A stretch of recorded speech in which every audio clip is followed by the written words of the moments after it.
What's going on, guys? It's your boy, the Mr. Fox, and today I'm doing my very first review of Unordinary Chapter 106. Now, this is how we're going to do this.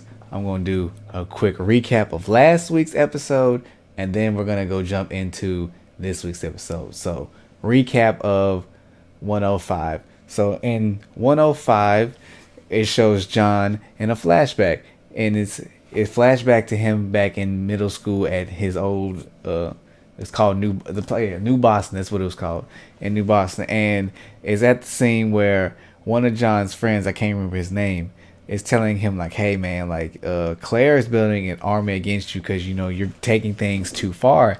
And John's pretty much not having it. He proceeds to beat him down. He goes confront Claire about it. If he finds out it's true, and then he pretty much beats his whole class half to death. And then right at the end, as he's about to deliver pretty much like the final blow to Claire, she states that I never should have helped you. And this raised an eyebrow for me, because I'm like, wait a minute, what do you mean you should have never helped him? But if you remember back in chapter 85, I think, that's when we find out that before John became king, he was pretty much a cripple. His power level was 1.2. It's really low. And the next thing you know, he turns out to be stronger than pretty much everyone there.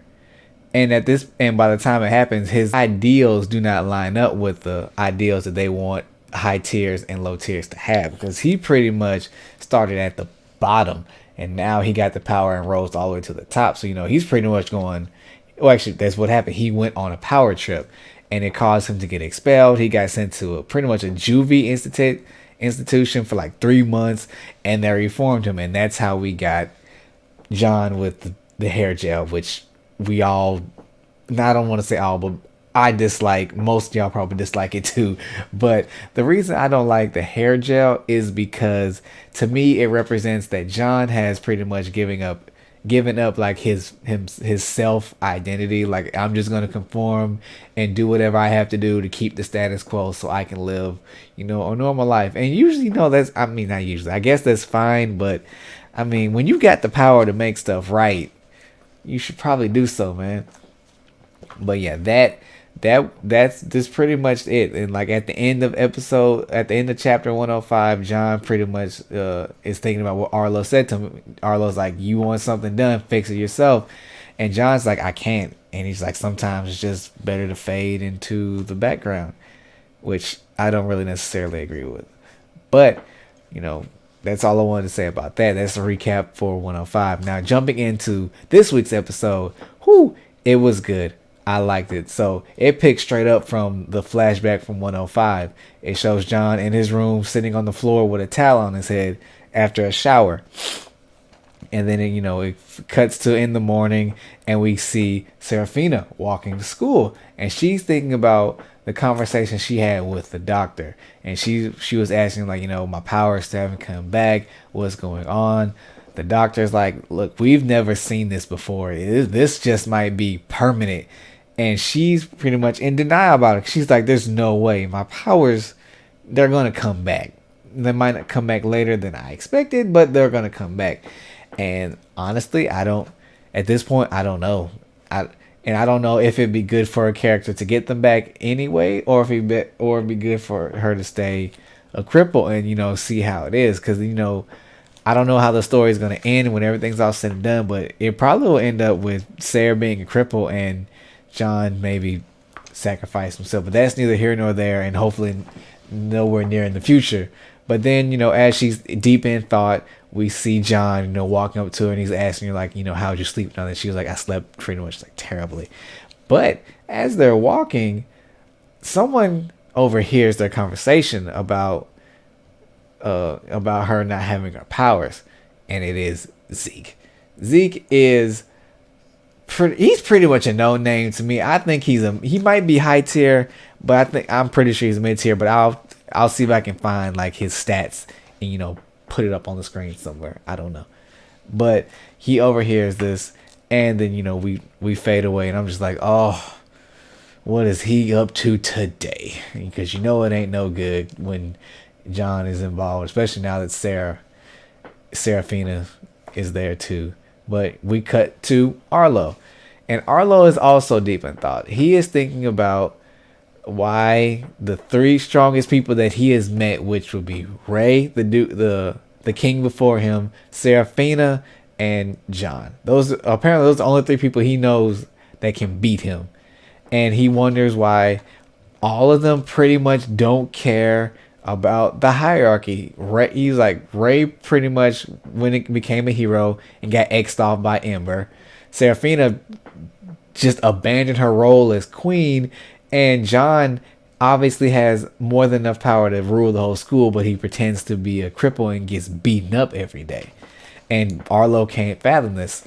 And I mean, it's understandable because in their society, you're raised to pretty much be like, if you are considered a high tier, what you say is law besides what the police say. And everyone pretty much below you is supposed to fall in line and, move like a perfect cog in a machine, and, life will run smoothly. That's how Arlo is raised. That's how his thinking is. And that's what society wants them to think. And, but I don't agree with that, like, at all. You can't cookie cut everyone like that. Like, oh, you're low tier, you get this amount of respect and you get this type of job. Oh, you're a high tier, you get the executive position. No, I don't agree with that, not in the slightest. But that's how the world is. So while Arlo is lost in thought, he's walking through the hallways in the school, and he notices a crowd, by some lockers.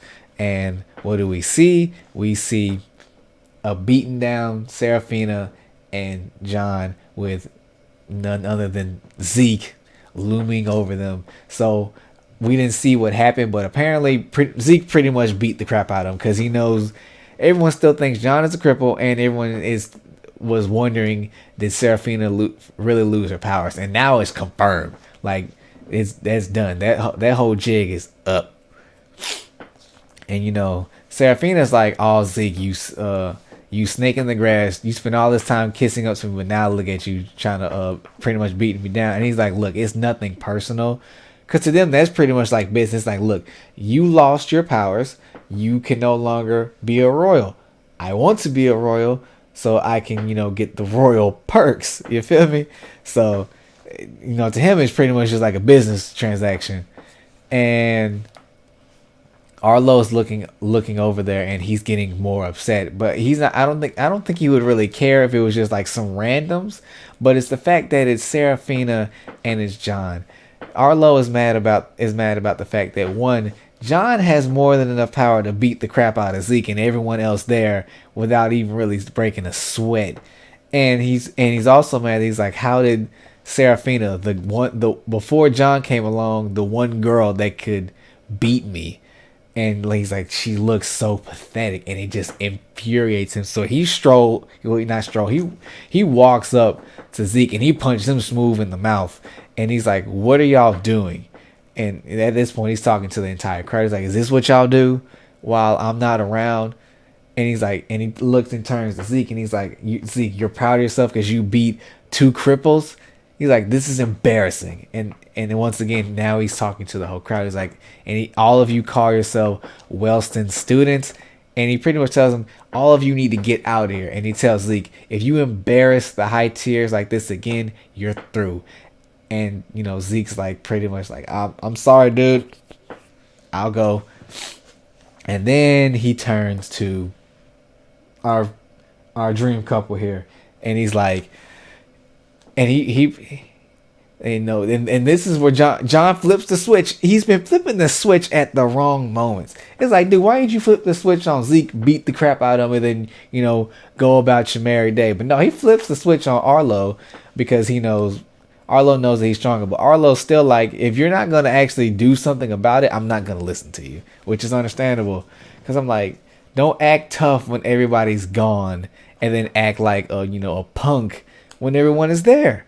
And Arlo pretty much is like, you still have, he yanks him up at this point. He's like, you have the gall to order me around when you could have done something like this. He's like, you sat there and watched her get beaten down while you did nothing. And then he punches him in the face. And I'm like, good on you, man, because he needs a wake-up call. John is my dude, but man, you can't be messing up like this. It's like Seraphina doesn't have her powers anymore. You want to make sure that she stays protected at 24/7, which is pretty much impossible unless you're with the girl, everywhere she goes, even to the bathroom, which is just creepy. But I'm with Arlo. It's like, dude, you want to make sure she's protected. You got the power. Obviously, you beat the mess out of me and two other people like it was nothing. So you protect her. And John just pretty much refuses.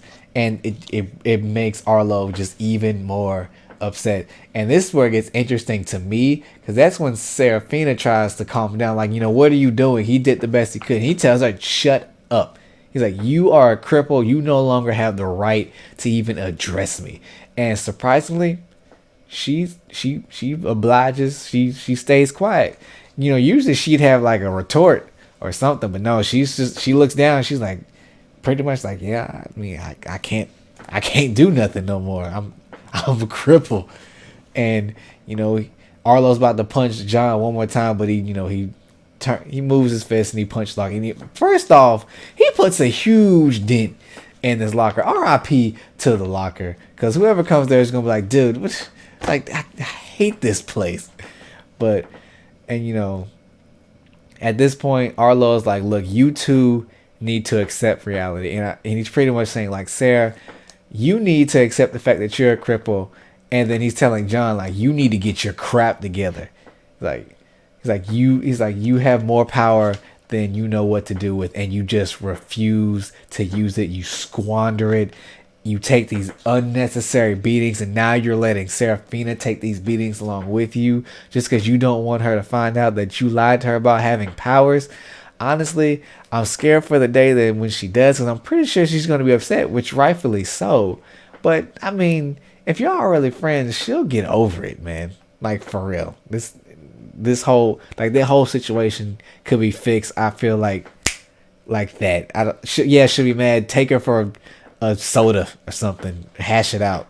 Y'all will be fine. I mean, and that's where the episode ends. Arlo let go of John's collar and he walks away, and John and Seraphina, are pretty much like looking off in different directions, like these pain looks on their face, and it looks like they're just it looks like John's trying to come to terms with it, like, I might have to use my powers, and Seraphina has to come with the reality that I don't have my powers anymore. I can no longer defend myself. But that's how it ends, and it's a good chapter. I'm ready for next chapter. Can't wait. So with that being said, I hope you enjoyed it. Tell me what you thought in the comments. Tell me what you think about John's hairstyle. Personally, just let it be wild. Young, wild, and free is what it needs to be.